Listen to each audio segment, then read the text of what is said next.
I have pressed record. This meeting is being recorded. Okay, I will now hand over host to Todd.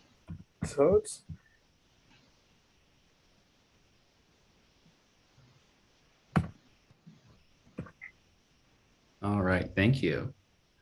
I hope you're well. Apologies again for the later start. I respect that it's already late your time, and I fear that I've made it even later. My first rule, of course, is always make sure you are in a place where you can manage your symptoms and your comfort. If you need cameras off because the video is too stimulating, that's fine.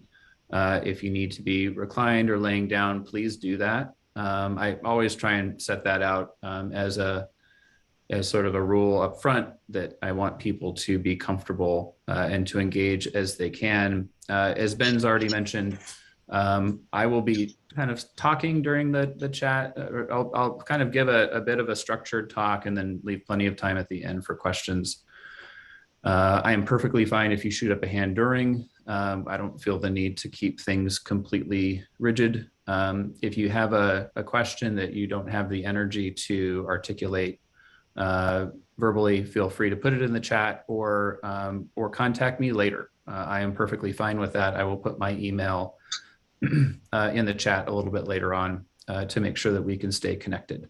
But yeah, my name's Todd. I'm a physical therapist here in the United States. I'm located in California. It doesn't always look like my background here. That was taken in the fall. We're going to get 100-degree weather here soon. I'm in Central California, so it gets pretty warm here. So there's that. We spend a lot of time when we're not at work near a pool. Essentially, that's the stuff that we have to do. Or find water, lakes, oceans, that kind of stuff. I've been in the area of clinical practice and research in people with ME/CFS, with long COVID, broadly people with post-exertional malaise for about the past 15 years. And so I'm glad to be able to bring some insights from, working with patients, working in research to this idea of the basics of heart rate biofeedback. And so we'll get into some of the physiological kind of theory, what holds this together. I'm going to stay a little bit away from the nuts and bolts of specific products just because they all change, but I'll have some advice for different types of products that seem to work best and things to watch out for. And certainly glad to answer some questions, but when it comes to, whether this product line does a certain thing or how do I set this thing up, you don't want me for that. I'm not good at that stuff. I'm learning right along with you, and Ben is the person to be able to chat with more about some of those specifics. But let me pull up the chat here just to make sure I have the window. Oh, Kira, you were on campus. That's cool. I'm glad you're able to be with us. Yeah, it's sort of an East Coast United States university stuck in California. So it's a little oddity, but it's a little gem. It's a little bit like working and going to school in a park, which, you can't beat that. So here's me, title slide, again, getting started with heart rate biofeedback. We're going to just do a 30,000-foot overview of some of the theory that holds us together. Why is this a good idea? You see the various affiliations I have there on the screen, which I'm professor and vice chair of the Department of Physical Therapy here at Pacific.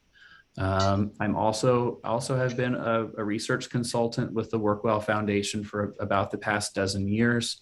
Working with Dr. Chris Snell, Dr. Mark Van Ness, and Stacy Stevens. I also maintain a clinical practice at Kaiser Permanente here in California, which is a large healthcare organization. And I have served as the founding education co-chair of Long COVID Physio since its inception, probably about 18 months ago. So my disclosures are that I have no financial or non-financial conflicts related to the talk, and I'm just speaking on behalf of myself. Of course, if my employers like it, they can have credit. So there you are. So what we'll talk about today is the role of kind of the changes that occur with heart rate in post-exertional malaise and post-exertional symptom exacerbation. And I'm going to try and stay away from a lot of heavy science, but I want to make some remarks about what happens with heart rate and in general why those things are happening with heart rate, so that you understand when you start a heart rate biofeedback program, kind of what we're measuring here and how we're interpreting some of those measurements. We'll talk about how heart rate biofeedback works, and we'll talk about some basic considerations as well as some cautions with specific conditions, like if you're taking a beta blocker or if you have POTS or orthostatic intolerance. Does that seem reasonable? Just a quick thumbs up. Does anybody else want to talk about anything else? Should we add anything to the agenda? I mean, really, this is your time. I don't want to. Seeing some thumbs up. That's good. If there's time, people might find like a 2-minute overview of heart rate variability helpful. I touched on it earlier, but I avoided saying it. Yeah, I'll make some time. comments about that. We're starting to play with that a little bit more out here. And while that data isn't fully analyzed, Ben, if we don't get to that at the end, please remind me, because it's important and I do want to talk about it, but I'm also a space cadet, so I want to make sure to remember it. So really, heart rate, heart rate monitoring, heart rate biofeedback is of interest to many different types of people with many different types of conditions, many of which overlap or map onto ME and onto long COVID. Because cardiopulmonary symptoms and signs do tend to worsen in an activity-dependent manner. So, part of post-exertional malaise may be palpitations, maybe chest pain. And so you can see these types of conditions these type of signs and symptoms with many different types of conditions. So I want to sort of start with the big picture that, heart rate monitoring, heart rate biofeedback is for folks with many different overlapping types of conditions that each have in common some kind of a cardiopulmonary effect, which I think is useful just to kind of keep that big picture in mind sometimes. And so I do want to sort of start by giving an overview of how your body consumes energy. Now, my physical therapy students, most health science students, will kind of get down to the biochemistry of how all this works and, start chasing electrons around cycles and, different things and sort of how energy is released at different steps. And I promise I won't be doing that. Instead, what I'd like to use is an analogy. And the analogy is of a hybrid car. And, there's lots of hybrid cars around here in California, and with gas prices what they are right now, they're probably a pretty good idea.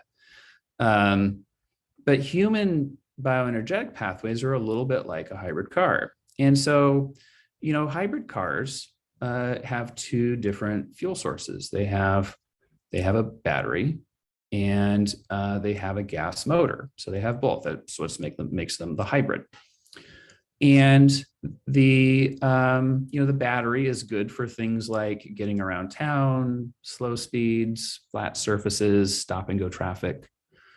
The gas motor is good for freeway speeds, going up hills, maybe if you have to haul or tow something. So higher sort of intensity types of activities that you'd expect out of your car. And there's a switch between using the battery and using the gas that occurs. So again, during these longer term, higher torque types of activities, the gas motor is functioning. In the kind of shorter term, lower torque activities, the battery is working. So again, it's this, there's a sensor that's involved in determining the power output of the wheels in order to know essentially which energy source to use. So the other thing that the gas motor can do is it can charge the battery, which is really cool. So you don't necessarily have to charge the battery quite so frequently. Well, in people who have post-exertional malaise, post-exertional symptom exacerbation, this long-term or high torque, energy system tends to be unreliable or tends to be dysfunctional. So the gas motor isn't working. And so what you get is, the reduced ability to do things that are sort of higher energy output or longer duration. And you lose the ability to charge up the short term or the low torque energy source, which is the battery. And essentially, this is what's happening in people with ME, people with long COVID who have post-exertional malaise or post-exertional symptom exacerbation, is that we find that by analogy, the long-term energy system of your body is unreliable or it's just not working. So, if you take it back to the car, if the car's gas motor is unreliable, you're going to overuse the battery. If you overuse the battery, the chances are that the battery won't last as long and that you'll be stuck at the side of the road, which is the analogy for an exacerbation or a crash. And so that's essentially sort of what's happening. If I had to boil down the physiology into an analogy. So of course, our group, I think, is known best for exercise testing. The Stevens protocol, which is a 2-day cardiopulmonary exercise test. And that 2-day cardiopulmonary exercise test is intended to measure the physiology of the body during a crash. So the first test is done as sort of a standardized physiological stressor. And then 24 hours later, we use a second test in order to determine how the body's physiology might have changed. And there are two findings that seem to differentiate people with ME, people with post-exertional malaise, from deconditioned control subjects, matched controls, gender matched and age matched. And what we find is that there's a decrease in oxygen consumption and a decrease in the amount of work that's put out on that second test in people with ME. And it also, this not only is there less oxygen consumed, which means that there's a decrease in that long-term energy system. That long-term energy system is compromised. And there's a decrease in work output, which I think has functional implications. If you can do less work, pushing on the exercise bicycle pedals, it stands to reason that would correlate with decrease in work output in life, walking around, standing, being able to do self-care activities. Not only do we see a reduction at peak exertion when people are working as hard as they physiologically can, but we also see this around the threshold for oxygen debt, which is the level at which we function in daily life. So even in daily life functions, we see a reduction in that long-term energy system function and that ability to do work. And so this is of course data that you see on the screen that reflects what I just said. And it's from a single study that we did and published back in 2013. There have been a couple of one subsequent systematic review that has looked at many different studies and pooled those results and found essentially the same thing that we found in this single study. And there's actually one that's still in peer review that looks like it's set to confirm these findings as well.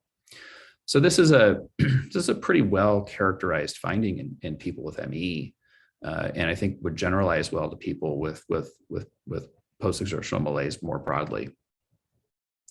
And so what we did is we did a kind of a follow-up analysis as part of this paper, and what we tried to find out was how how correct would we be if we just tried to classify our research subjects based on these two findings, this finding of reduced volume of oxygen consumed and reduced output, work output at kind of when you start to enter oxygen debt on an exercise test. And come to find out, the model that we created correctly classified about 95% of patients and 90% of controls, which is not bad test performance as far as that's concerned. So really, these findings, of course, they need to be further validated. We need to follow up on them, but have the promise of being a biomarker, being a real hallmark of post-exertional malaise. And so this is sort of why we then go back to our analogy. And we say that, this activity dependent reduction in the ability to use your long-term energy system means that high demand and longer duration activities will be impaired. So anything more than about 2 minutes really is what we're thinking here, 90 seconds to 2 minutes. And it really raises the need to judiciously use that energy system that doesn't work well, to have a way to know when you're overusing or potentially overusing that long-term energy system and may end up with an exacerbation or a crash. The other, of course, implication to this work is if the long-term energy system is not working, we shouldn't try and fix it with exercise, right? So that's the opposite thing that we should be doing. And so ultimately, it's these findings really challenge the use of graded exercise to address post-exertional malaise, because ultimately, what you usually see in people who are deconditioned on an exercise test is that they might get a little better even on the second time. They'll be able to reproduce their findings or even get a little better, but we definitely don't see that in people with post-exertional malaise, such as those with ME. Cassandra, thank you for hanging out with us. Really appreciate you being here. Do access the recording, and I'll make sure that we can follow up. So this whole idea of judiciously using that long-term energy system is something we've started talking about as energy system first aid. And by that, what we mean is if you have a fracture, such as on the left side of the screen there, you put a cast on it, for the most part. And this allows the structure of the bone to improve, and that ultimately you get the cast off and you're able to sort of go from there. And that the casting, itself may have some secondary effects, but it's that the ability to stabilize the body's internal environment that becomes really important. And so the figure on the other half of the screen there is a figure that we published back in 2010, which basically identified the fact that, in that B column, see if I can get my laser pointer to work. So there's this decrease in tolerance for activity that corresponds with this reduction in the ability of the long-term energy system to work. And that there's generally this push and crash cycle that happens. You have a better day. And so the temptation is to get everything done that you humanly can. And then you end up paying for it for 3 days to a week to 2 weeks or sometimes longer. And then wait for the next good day, and the cycle begins again. And then, of course, there are folks that just can't, and so end up doing less, and not so much the push crash, but just end up doing less. So the idea here is to try and stabilize each of these activity coping styles, these coping styles in response to the challenge of post-exertional malaise, and stabilize them under the threshold for the body's ability to act. And so really we need to think differently. We need to be thinking about pacing, changing positions, reclining, supine positions, joint protection to address folks who have pain in the muscles and joints, and also to plan activities. There's a big chart here on the right side, and I won't go through all of it, but I do want to point out that what this is on the left side are different activities that are from an actual compendium of physical activities. Somebody actually took the trouble to write them all down and then write down how much energy is necessary to do them all in what's called metabolic equivalence, which essentially is a factor of how much more strenuous is the activity than just resting. And so then we used our data to determine the average metabolic level where people were on the first and second exercise tests to try and decide whether, on average, something might cause post-exertional malaise. And so all of the activities in bold would cause post-exertional malaise because they exceed the energy when the body begins to demonstrate oxygen debt on a cardiopulmonary exercise test.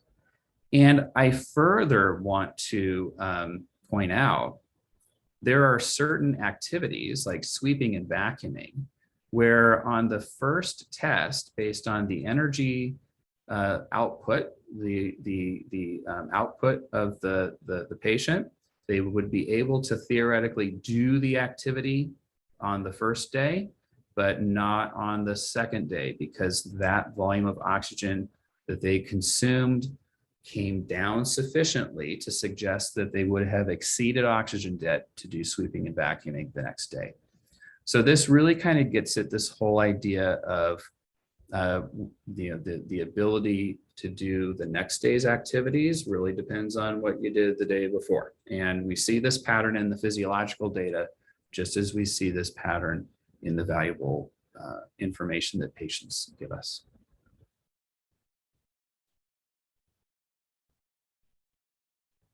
So why heart rate biofeedback? Why am I using the word biofeedback? Well, heart rate monitoring makes people feel watched. So I've stopped using monitoring. Monitoring it seems like a semantic issue, but for some folks, heart rate monitoring stimulates anxiety. So it's really important that we're using remember that we're using this heart rate, not so much that we're watching, someone's watching, but rather you're getting invaluable information from your heart rate to be able to do something meaningful to hopefully improve your future, your near future situation. It's great because it's easy to track. There's so many widgets that are out there on the market now that you can use to track your heart rate. Reliability is an issue. And so you do want to be real careful when you're shopping for a heart rate tracker, heart rate monitor, to ensure that it's reliable, that it gives you information that seems like it makes sense. Again, I don't have any financial conflicts here, so I will list off some brands that we've had some success with. Polar is our brand of choice. They've been producing research grade equipment for years. The hard part about Polar is that they often run off a chest strap, and nobody likes the chest strap. I've yet to meet one person who really likes to wear a chest strap, myself included. And particularly in folks with long COVID who may have pulmonary symptoms. They may have coughing and shortness of breath, and so the last thing you want to do is squeeze the ribs. That's generally not a happy place to be. There are straps on the market that go around an arm or a leg. So those are ones that I think my patients tend to favor the most. Garmin tends to be popular as well. And we get some good results from Garmin just in terms of reliability. And there are probably some others that I'm passing over, and I'm doing it carelessly. The one that I generally recommend against is Fitbit, and I'm really sorry if people are Fitbit devotees on the call, but I've just not had great luck with their reliability. The heart rate monitors tend to read funny. The activity tracker tends to be great, I think, but the heart rate monitors tend to be a little strange. That may have changed because I'm aware that I think the new Fitbits now have the potential to monitor EKG, kind of through a fluid pulse that's accurate enough to make some determinations about whether you may have an aberrant, heart electrical abnormality. But I'm not sure about the accuracy of it. I want to talk a little bit about this issue that comes up called chronotropic intolerance. So that's your Scrabble word for the day, your Wordle word for the day. It's pretty long for Wordle. Wordle usually goes for like five letters, but this is generally how your heart rate goes, which is at rest. Typical rest is around 60 to 100 is typical rest. And as you start, so you have the vagus nerve providing most of the input on the heart that modulates that sinus rhythm at rest and at low level activities. And there's very little input from the sympathetic autonomic nervous system, which is kind of your fight or flight nervous system. And as you start to increase your exercise intensity, generally there's a linear increase in your heart rate, where now your sympathetic and vagal inputs become balanced. And as you continue to work harder, now you have more fight or flight input that's generally from circulating hormones, causing an increase in your heart rate.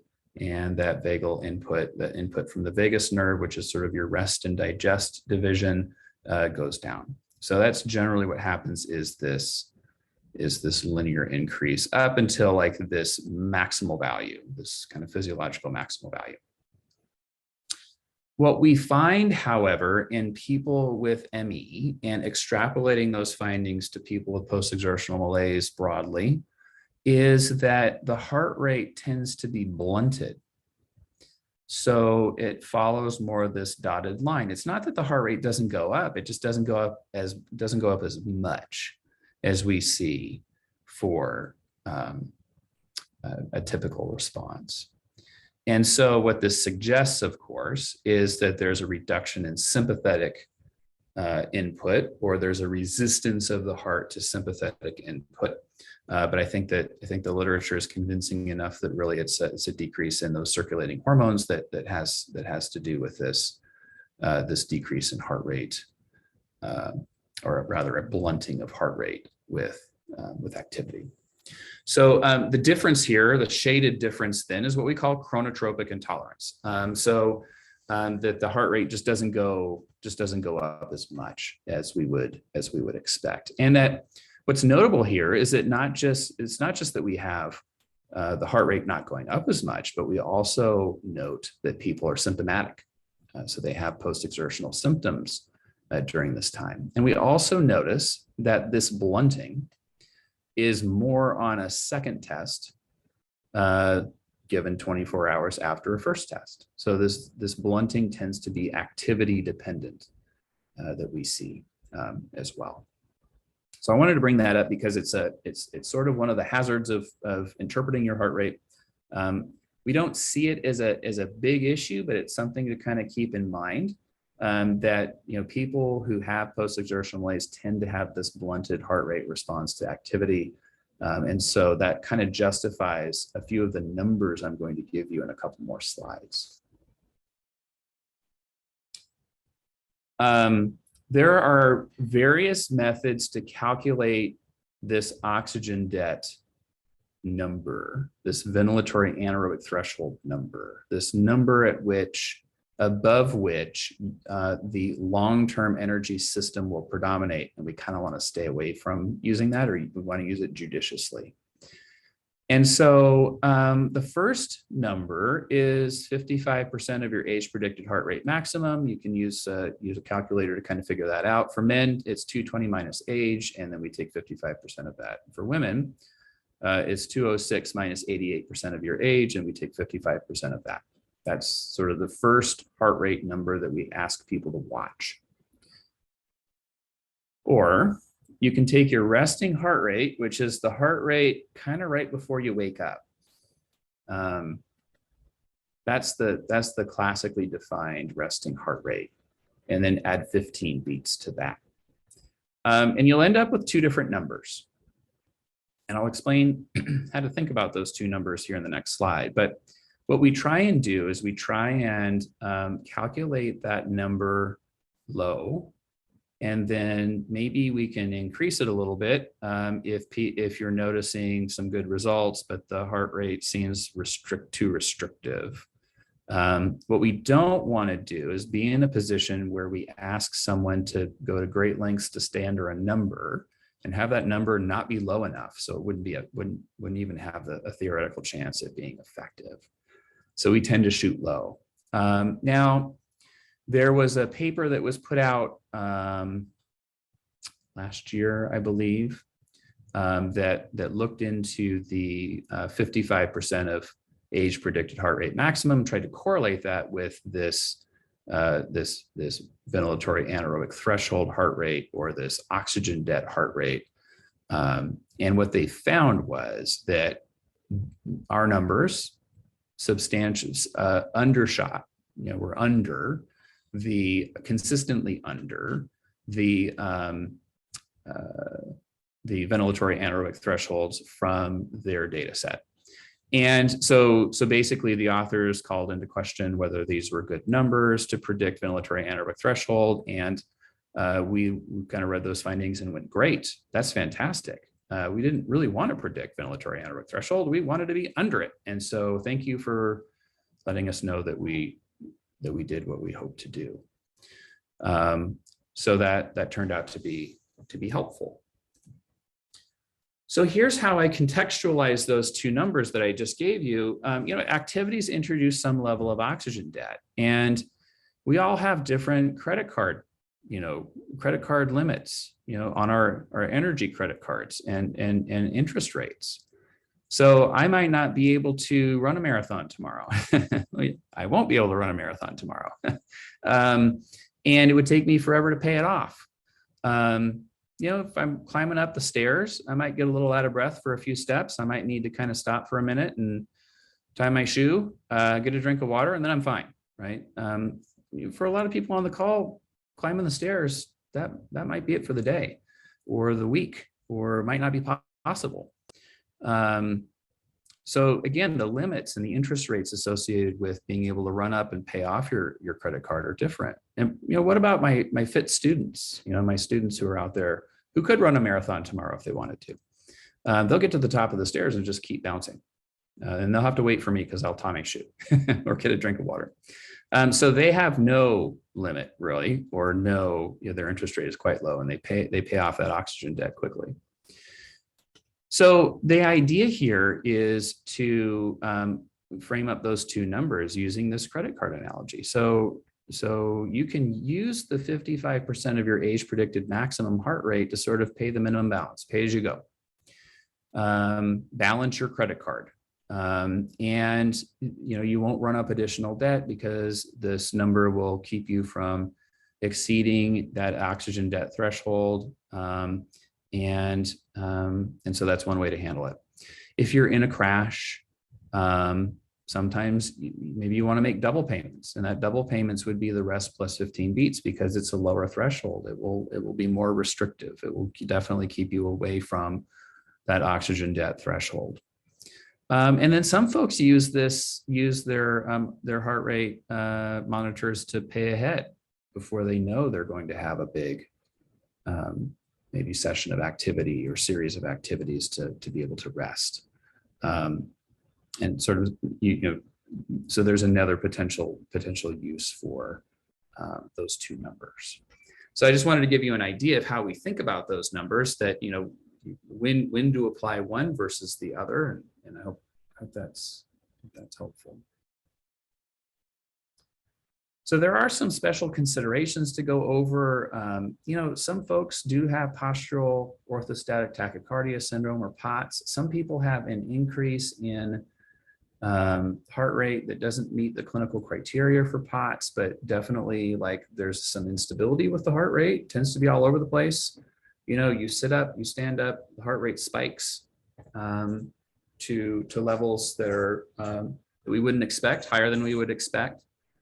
And so those times definitely do introduce noise into, you know, using heart rate biofeedback. POTS, orthostatic intolerance of this nature, kind of tachycardic nature, that comes from a different source than the heart rate dysfunction that we see in people with post-exertional malaise. So in people with post-exertional malaise, we're thinking this is, you know, sort of an oxygen extraction issue, a mitochondrial issue, maybe an issue of circulating catecholamines, a kind of a neuro immune issue. In POTS, it's more of a fluid issue. It's sort of your body has a faulty way of making sure that your brain has enough blood, and redistributing the blood during position changes and during activity. So it's a little different etiology. What we're after with heart rate biofeedback is more, you know, the heart rates associated with activity workload, not necessarily position changes. And so often folks who have, you know, kind of this tachycardic,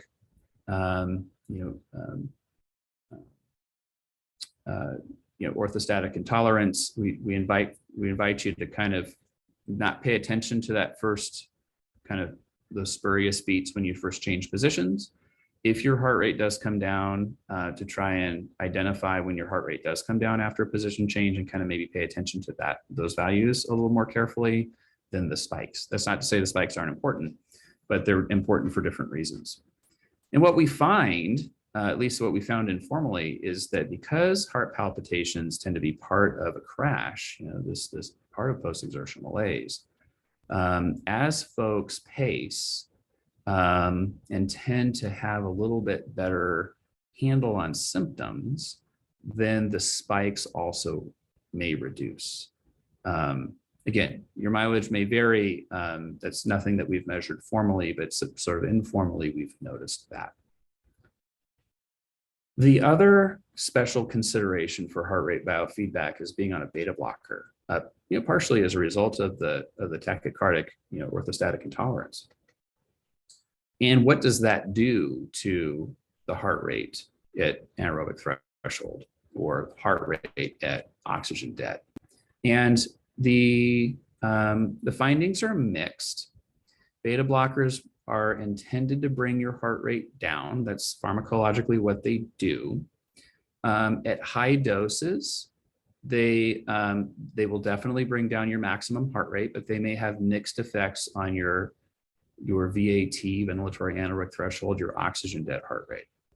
At the doses generally taken for POTS and for tachycardic orthostatic intolerance, we don't see that there's we don't see a distortion of ventilatory anaerobic threshold. So that rate control does not come all the way down to VAT. So you can be confident that your number is still good, even if you're taking a beta blocker.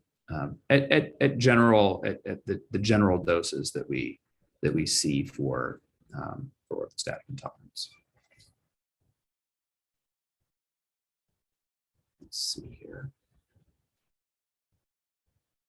Now my computer has decided to stop working. There we go.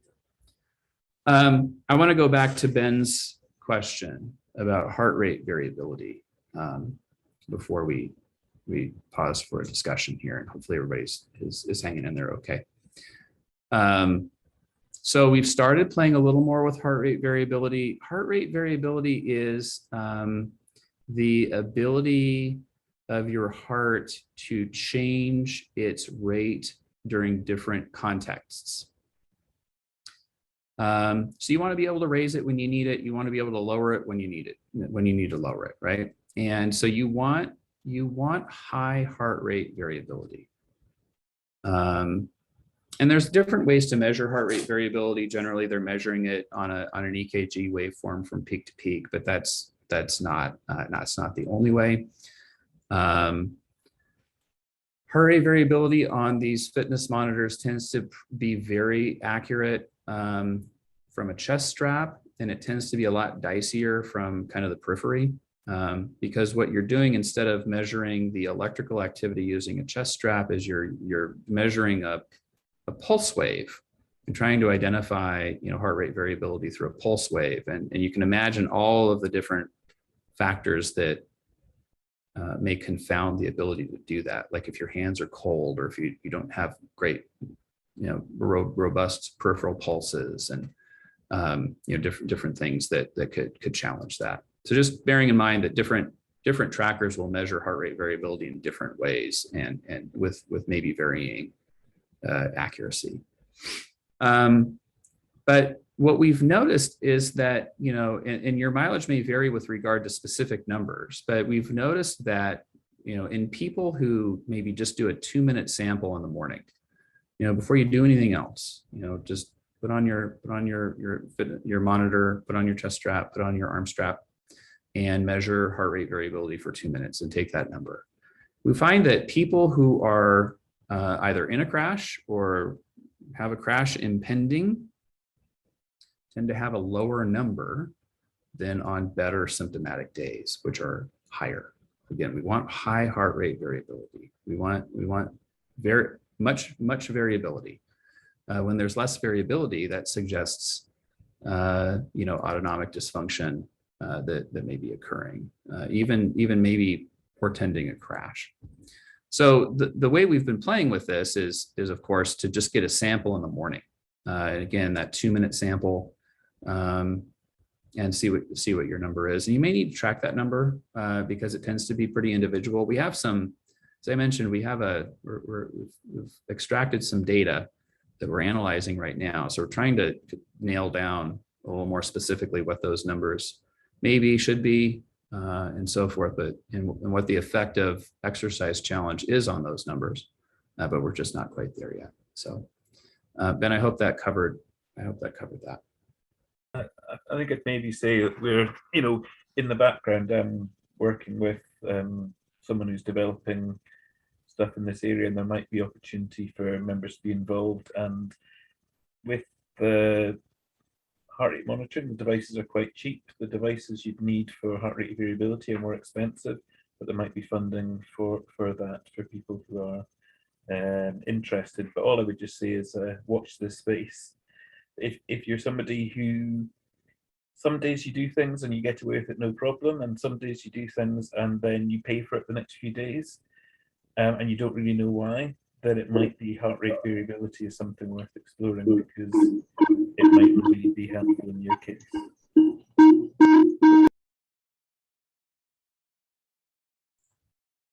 Well, thank you all. I've run out of things to say, but I'd love to answer questions if there's questions or discussion.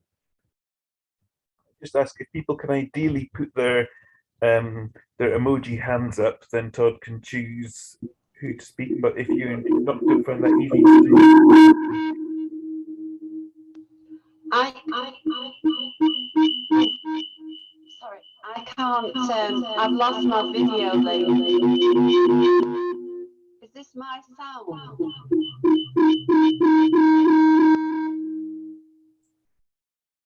Janet, you're echoey. Janet, if you have a question, you might sort of type it in the chat, or and then I can ask it, because I think we might struggle to hear it. Sorry about that. Alana. Hi. I have ME and fibromyalgia and have for a long time. I then got COVID the 5th of March this year and I've had a relapse. So I've now currently been diagnosed with long COVID, but then currently I'm in the process of, I've just seen a cardiologist yesterday. My heart scan and my 24-hour monitor comes back normal, then I've almost certainly got POTS. So I'm struggling with having kind of the post-malaise, like after exercise, after movement. And I've also got the thing that I can't stand up for very long. So I've kind of got a catch-22 of both at the moment. They're both affecting each other. I do use a Fitbit. It's what I already had. I've had one for years. I have noticed on my oximeter, my heart rate's pretty accurate compared to an oximeter, so that was interesting to know.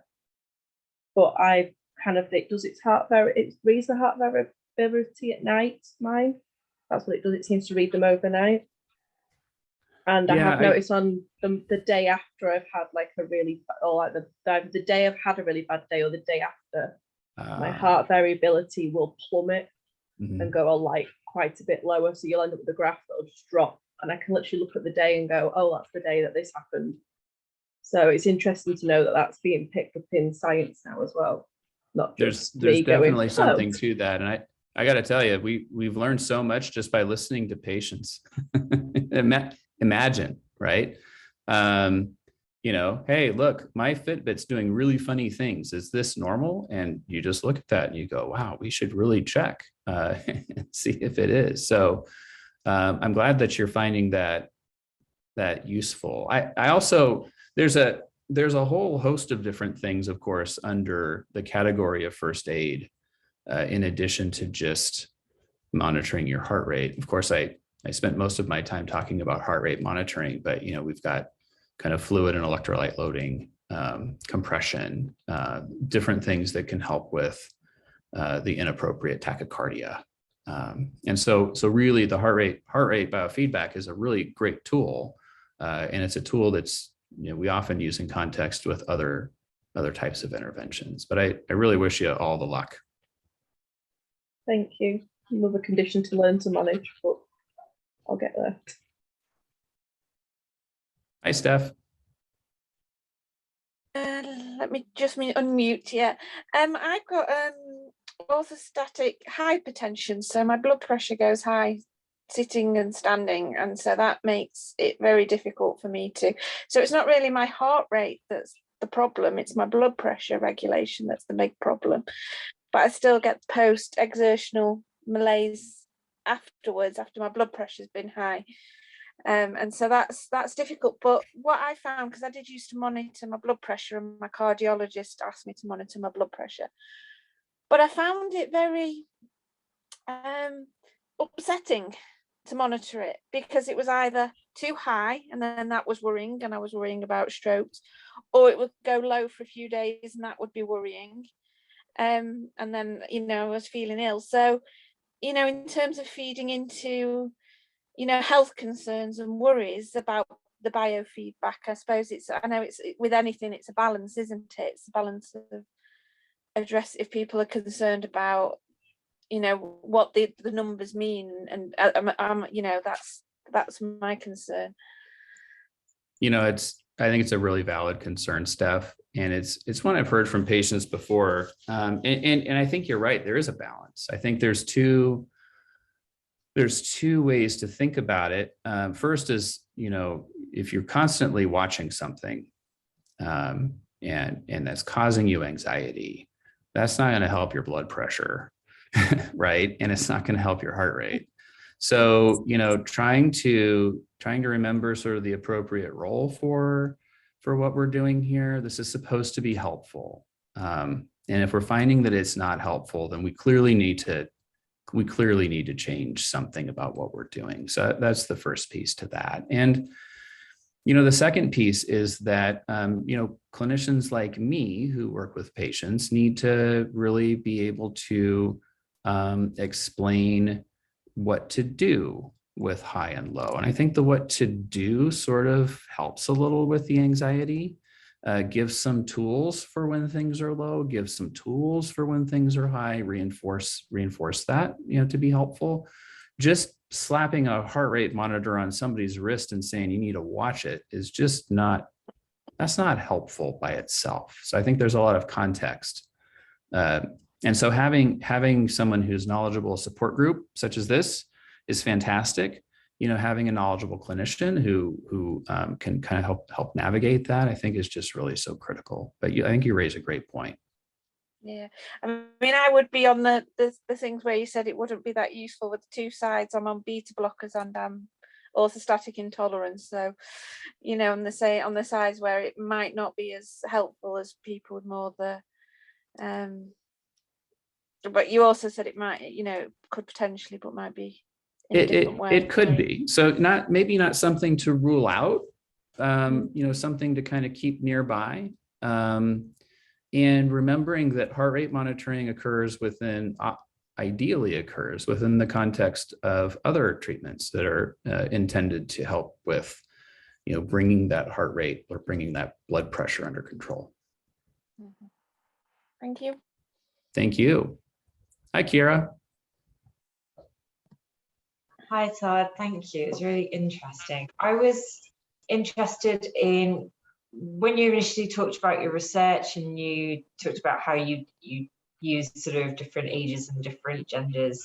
But I wondered whether within the course of your research, you found that there were differences between men and women, because obviously there's a lot more of us on this call tonight who are women. Like ME tends to affect women more, and there's a sort of age group in terms of when people tend to get diagnosed. I wondered whether your research like suggested anything as to like why that might be the case, or to show that there might be things that is different in the management of the condition between the genders. It's a really great question. So we actually did a project that was kind of a study of studies, and I shared some of that work. Some of the figures are from that paper, but part of what we did was we extracted the data, heart rate data, from as many exercise studies as we possibly could in people with ME.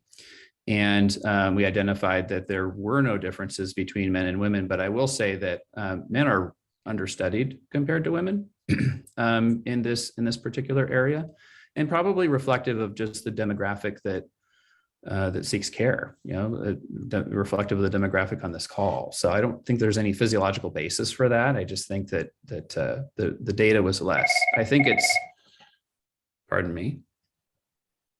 Oh, good. My assistant picked that up. Thank you. But just to say that, you know, I think that physiologically similar, you know, in terms of gender responses with heart rate in response to exercise. Okay. Thank you. Thank you. Hi, Emily. Hi, Todd. Thanks for chatting to us tonight. And also thank you to the group, because I'm a bit of a guest here tonight, just sneaking in. Thanks. I am too. I'm a physiologist and I work with people that have ME and POTS, and I've also got ME myself.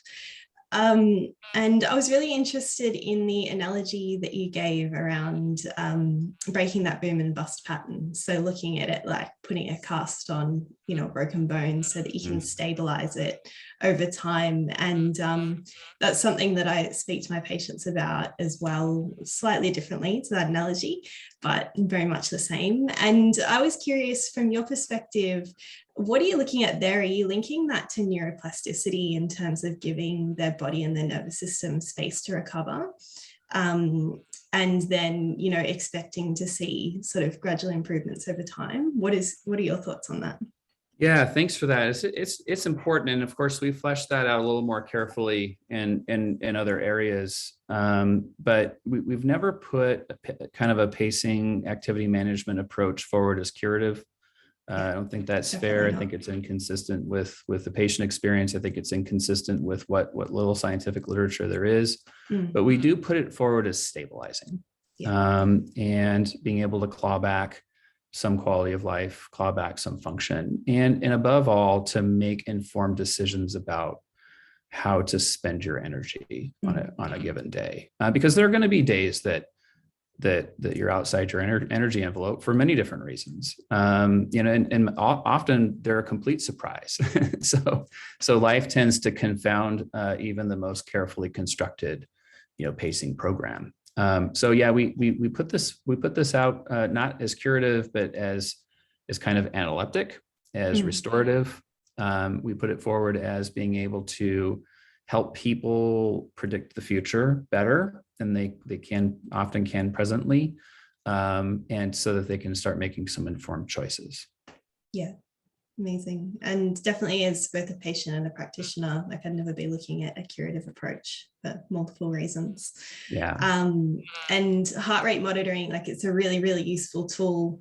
It's like we were talking about before you jumped on, it can be challenging as well, because we know that the physical side of things isn't the only thing that contributes. So you've got cognitive, environmental, and emotional as well. But yes, yeah, the more you learn to use the heart rate stuff, it can be a fantastic strategy for sure. Yeah, it's one of those things that kind of helps you align your perceptions with your body's capabilities and in kind of internal environment. I find that folks, and this is getting back to Steph's point about the anxiety, you sort of learn how you feel a little bit.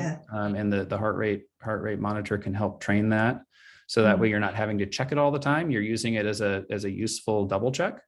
Not as a, how am I going to, live from moment to moment, which is often how people use it at first. And so, that does help, I think, work on some of the other aspects of post-exertional malaise, which, as you point out, are not just physical. And I think, as a physical therapist and as a physiologist, we really lock into the physical aspect of this because it's easy for us to grasp, but it's certainly not the only thing. Yeah, definitely.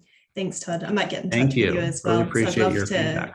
Chat heart rate and heart rate variability. Please, I would love that. Absolutely. Please, let's connect. What I'd like to do at this point is, in a second, I'll turn off the recording, and then it means that some people might want to ask a question but don't want it to be recorded, and they've got the opportunity to do so. But before I do that, like a couple of thank yous. Firstly, to Todd, who's been very approachable with me when I've reached out to you, and for all the work you do in this field.